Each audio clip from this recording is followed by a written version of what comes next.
প্রতি টানে টানে পদ্মা নদী থেকে ধরা হচ্ছে ঘাওড়া মাছ।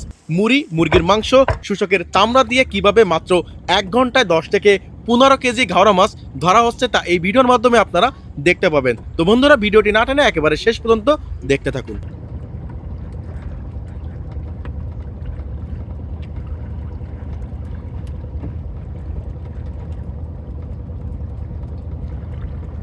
দাদা যে ঘাওড়া মাছ ধরেন, এই মাছ কি আপনারা খান? ভালো খেতে।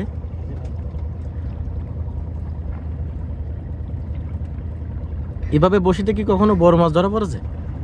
কেজিখানি হবে এরকম কোন সাইজের মাছ পরে? কি মাছ? ঘাওড়া মাছ বড় হয়? দেখেন আপনারা, এই যে পদ্মা নদীর একেবারে পাঙ্গাস মাছ, এগুলো কিন্তু অনেক বড় হয়। বড় হলে তো আবার ধরবেন, তাই না? পাঙ্গাস আপনার তো রাখেন না, ছেড়ে দেন।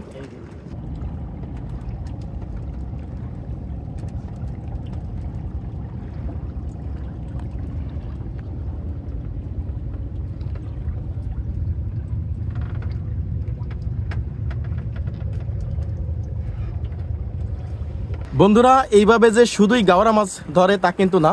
আপনারা দেখেন, এখানে একটি পাঙ্গাস মাছের বাচ্চা আছে। দাদা, এই বাচ্চাটা কি রেখে দিবেন না ছেড়ে দিবেন?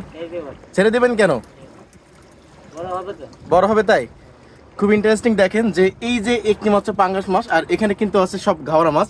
এগুলো এইভাবেই বিক্রি হয়, এটাই সিস্টেম। কিন্তু পাঙ্গাস মাছটা অনেক বড় হবে, তাই এটা ছেড়ে দেওয়া হবে।